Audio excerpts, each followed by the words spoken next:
BCG நேயர்களுக்கு வணக்கம். நேற்றைக்கு தமிழக அரசுக்கும் தாவேகாவிற்கும் இடையே நடந்த சட்ட போரை, ஒரு லீகல் வார், அதை பற்றி தான் நம்ம இப்போ வாதிக்க போகிறோம். என்னவென்றால், கடந்த மாதம் கரூரில் நடைபெற்ற தாவேகா ரோட் ஷோவில் கூட்ட நெரிசலில் சிக்கி 41 பேர் உயிரிழந்தனர். அந்த 41 பேர் உயிரிழந்ததை தொடர்ந்து சென்னை உயர்நீதிமன்றம் பார்த்திங்கன்னா வடக்கு மண்டல ஐஜி அஸ்ரா கார்க் தலைமையில் ஒரு குழுவை அமைத்து அதை இன்வெஸ்டிகேட் பண்ண சொல்ல ஆர்டர் போட்டிருந்தாங்க. ஆனால் தாவேகா தரப்பில் என்ன பண்ணியிருந்தாங்கன்னா, இதை என்கொயரி பண்ணுறதுக்கு பார்த்திங்கன்னா சிபிஐ என்கொயரி வேணும், மத்திய அரசின் கீழ் இயங்கக்கூடிய சிபிஐ இதை விசாரித்தால் தான் உண்மை வெளிவரும். ஆகவே இதில் பார்த்திங்கன்னா சிபிஐ இன்வால்வ் ஆகணும், சிபிஐ என்கொயரி பண்ணணுன்றது அவங்களுடைய கோரிக்கையாக இருந்தது. இதை தொடர்ந்து பார்த்திங்கன்னா தமிழக அரசுக்கும் அவர்கள் கோரிக்கை வைத்தார்கள். தாவேகா தரப்பில் தமிழக அரசு அதை செவிசாய்க்க மறுத்த நிலையிலே அவர்கள் உச்சநீதிமன்றத்தை அணுகினார்கள். உச்சநீதிமன்றத்தில் அவர்கள் அணுகியதை தொடர்ந்து நேற்றைக்கு பார்த்திங்கன்னா அவர்கள் தொடுத்த மனுவின் மீது விசாரணைக்கு உச்சநீதிமன்றத்தில் நேற்றைக்கு விசாரணைக்கு வந்தது. உச்சநீதிமன்ற நீதிபதியாக இருக்கக்கூடிய மகேஸ்வரி மற்றும் அன்சாரியா ஆகிய இருவர் அமர்வு பெஞ்சில் தான் பார்த்தீங்கன்னா அது நேற்று பார்த்தீங்கன்னா என்கொயரிக்கு வந்தது. அப்போ விசாரிக்கும் போது பார்த்தீங்கன்னா அந்த மனுவில் 2 பேருக்குமே தாவேகா அண்டு பார்த்தீங்கன்னா கவர்மெண்ட் தமிழ்நாடு அரசு அண்டு அந்த பாதிக்கப்பட்ட கரூரில் பார்த்தீங்கன்னா உயிரிழந்து பாதிக்கப்பட்ட 2 நபர்கள் அவங்களும் பார்த்தீங்கன்னா பெட்டிஷனராக இருந்தாங்க. அதாவது தாவேகா மட்டுமே இல்லை, கரூரில் பார்த்தீங்கன்னா கூட்ட நெரிசலில் சிக்கி உயிரிழந்த பாதிக்கப்பட்ட நபர்கள் சார்பாக 2 பேர் மனு செய்து அது அனைத்தையும் சேர்த்து ஒன்றாகத்தான் நேற்றைக்கு பார்த்தீங்கன்னா உச்சநீதிமன்றத்தில் விசாரணைக்கு வந்தது.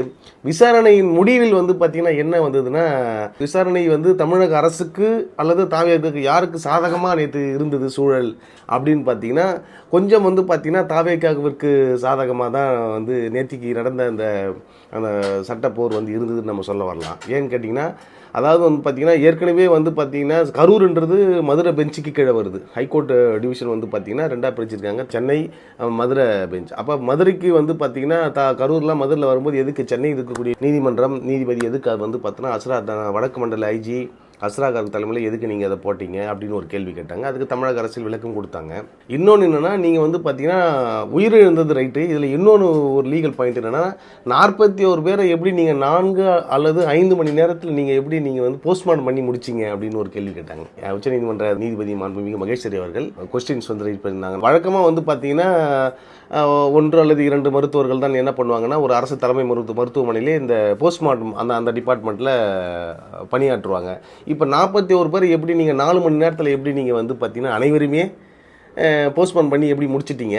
அந்த அளவுக்கு அங்கே மருத்துவர்கள் போஸ்ட்மார்ட்டம் அந்த டிபார்ட்மெண்ட்டில் இருந்தாங்களா அப்படின்னு சொல்லிட்டு அந்த கேள்வி ரைஸ் பண்ணியிருந்தாங்க. அதற்கும் தமிழக அரசு சார்பிலே இதுக்கு முன்னாடியே பார்த்தீங்கன்னா அங்கே நிறைய கூட்டங்கள்லாம் நடத்தினாங்க. அரசு தரப்பிலே நிறைய கூட்டங்கள் நடக்கும்போது அதற்கு மருத்துவர்கள்லாம் வந்திருந்தாங்க. அந்த மெடிக்கல் ஆஃபீஸர்ஸை நாங்கள் பார்த்தீங்கன்னா யூட்டிலைஸ் பண்ணிட்டோம். எதுக்கு? இந்த பிரேத பரிசோதனை செய்வதற்காக. ஏற்கனவே அங்கே கூட்டம் நடந்ததுக்கு வந்திருந்த மெடிக்கல் ஆஃபீஸர்ஸ் இருந்தாங்க. ஸோ அவங்க எக்ஸிஸ்டிங்காக இருக்கோ அவங்கள நாங்கள் இந்த மருத்துவ இதுக்கு பார்த்தீங்கன்னா பயன்படுத்திக்கிட்டோம் அப்படின்னு சொல்லிட்டு அந்த ஒரு அரசு தரப்பில் அந்த ஒரு விளக்கம் கொடுத்துருந்தாங்க. ஸோ இப்படி ஒரு லீகல் வார் இது அப்படியே கண்டினியூ ஆகிட்டு இருந்தது. இப்போ என்னென்ன ஜட்ஜ்மெண்ட் இப்போ சிபிஐ என்கொயரி கொடுக்குறாங்களா இல்லையா அப்படின்றது பார்த்தீங்கன்னா ஜட்ஜ்மெண்ட் ரிசர்வ்டு. அதை தேதி குறிப்பிடாமல் இது தள்ளி வச்சிருக்கிறாங்க. தேதி மட்டும் சொல்லலை, ஜட்ஜ்மெண்ட் டேட்டை பார்த்தீங்கன்னா சொல்லாமல் தேதி குறிப்பிடாமல் வழக்கு தள்ளி வைக்கப்பட்டது. ஸோ என்கொயரிலாம் ஆல்மோஸ்ட் எல்லாம் முடிஞ்சிடுது. இதுதான் இப்போ பார்த்தீங்கன்னா அரசு தரப்பில் வைக்கப்பட்ட வாதங்கள் பார்த்தீங்கன்னா ஒன்றும் பெரிய அளவில் உச்சநீதிமன்றத்தில் எடுபடவில்லை. ஆனால் அரசு தரப்பிலும் மிக மூத்த வழக்கறிஞர்கள் தான் பி வில்சன் மற்றும் அதுக்கு முன்னாடி இருக்கக்கூடிய உச்சநீதிமன்ற வழக்கறிஞர்கள் ரொம்ப சீனியர் கவுன்சில்ஸாக என்கேஜ் பண்ணியிருந்தாங்க. டிவிகே சார்பிலும் ஒரு சீனியர் கவுன்சில் போயிட்டு இது பண்ணியிருந்தாங்க. இறுதியில் பார்த்தீங்கன்னா அரசுக்கு பார்த்தீங்கன்னா அரசு சொன்ன வாதங்களை நீதிமன்றம் கேட்டதானா கண்டிப்பாக கேட்டது. ஆனால் அரசுக்கு சாதகமாக இந்த தீர்ப்பு வருமா அல்லது டிவிகேக்கு சாதகமாக வரும்னா லெட் அஸ் see என்ன சுப்ரீம் கோர்ட் ஜட்ஜ்மெண்ட் என்ன வருதுன்றதை நம்ம பொறுத்திருந்தான் பார்க்க வேண்டும். இறுதியாக பார்த்தீங்கன்னா தாவேகா தரப்பில் உச்சநீதிமன்றத்தில் வைக்கப்பட்ட வாதம் என்னவென்றால், காவல்துறை தான் கரூரில் நடைபெற்ற அந்த 41 பேர் உயிரிழப்புக்கு தமிழக காவல்துறை மட்டுமே காரணம். மேலும் 4 மணி நேரத்தில் எப்படி இவர்களால் 41 பிரேதங்களை உடற்கூறாய்வு செய்ய முடிந்தது? ஆகவே இதில் நிறைய உண்மை வெளிக்கொணர இதில் சிபிஐ என்கொயரி தான் வேணும். இதில் நிறைய சந்தேகங்களுக்குரிய விஷயங்கள் இதில் நிறைய இருக்கிறது. ஆகவே வந்து பார்த்தீங்கன்னா இதை சிபிஐ மத்திய அரசின் கீழ் இயங்கக்கூடிய சிபிஐ உள்ளிட்ட அந்த அந்த இன்வெஸ்டிகேஷன் ஏஜென்சி அது வந்து இதை இன்வெஸ்டிகேட் பண்ணாதான் இது வந்து உண்மை வந்து இதில் மறைந்திருக்கக்கூடிய உண்மை வெளிவரும். ஆகவே இது வந்து சிபிஐ என்கொயரிக்கு நீங்கள் உத்தரவிடணும்னு சொல்லிட்டு தாவேகா தரப்பில் வாதங்கள் முன்வைக்கப்பட்டது. மேலும் இது தொடர்ந்து வந்து பார்த்தீங்கன்னா நேற்று அந்த கட்சியின் முக்கிய பொறுப்பாளர் இருக்கக்கூடிய திரு ஆதவ் அர்ஜுன் அவர்கள் கூட ஒரு பேட்டி அளித்திருந்தார். இது வந்து இந்த சூழ்ச்சிகளும் எங்கள் கட்சிக்கு எதிராக பின்னப்பட்டுள்ள சூழ்ச்சிகளை அவிழ்க்க வேண்டும். மேலும் வந்து பார்த்தீங்கன்னா எங்கள் கட்சியை சார்ந்த 41 தோழர்கள் வந்து உயிரிழந்திருக்கிறார்கள். அதிலிருந்து வெளிவருவதற்கு 16 நாள் காரியம் சொல்றார். அந்த 16 நாள் காரியம் முடிஞ்சு கூட நாங்கள் எங்களால் இன்னும் அந்த சோகத்திலிருந்து மீண்டு வெளிவர முடியல. இதற்கான சட்ட போராட்டத்தை நாங்கள் தொடங்கியிருக்கிறோம். 41 பேர் எங்கள் கட்சியை சார்ந்த தோழர்கள் உயிரிழந்ததற்கான சட்ட போராட்டத்தை உண்மையை வெளிக்கொண்டு வருவதற்கான சட்ட போராட்டத்தை நாங்கள் வந்து தொடங்கியிருக்கிறோம். நிச்சயம் அதில் நாங்கள் வெற்றி பெறுவோம் அப்படின்னு அவர் சொல்லியிருக்கிறாரு. நீதிமன்ற உத்தரவிற்காக நாங்கள் காத்திருக்கிறோம்.